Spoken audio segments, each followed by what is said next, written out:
Coa situación sanitaria evolucionando favorablemente e as restriccións cada vez menos exixentes, os concellos poñen a vista na recuperación económica. Dende os municipios queren evitar que a poboación relaxe as precaucións en Semana Santa e se produzan gromos como os do Nadal. Este medo é maior nos municipios máis turísticos do Salnés, que teñen na campaña de verán a súa principal fonte de ingresos. Porque sabemos que se el tiempo acompaña, pues las terrazas y los bares y los restaurantes, pues eso, a veces uno, pues oye, en la gente, ya he estado viendo en la televisión, pudimos ver estos días colas en algunos sitios de España, que no es agradable, porque Sanxenxo no se puede permitir perder el verano.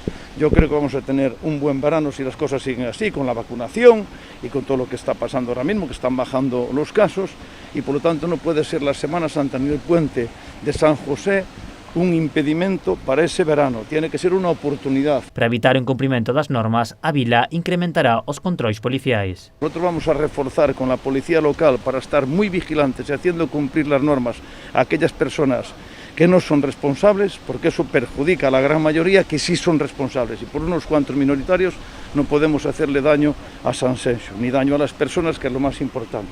A previsión do goberno local é que moitos turistas de toda Galicia acudan á vila. O alcalde asegura que tanto os establecementos como as forzas de seguridade xa están preparados para garantir que se cumpran as normas. Los restaurantes son magníficos, las cafeterías son magníficas, los hoteles están envidiables, lo que pasa es que lamentablemente no van a abrir muchos hoteles en este puente San José y esperemos que abra alguno más en Semana Santa.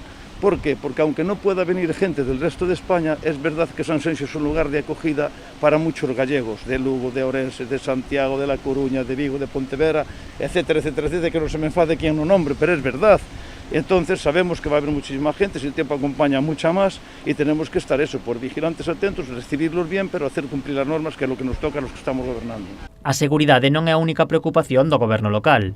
O concello está incrementando as tarefas de limpeza para que a vila sexa un lugar seguro.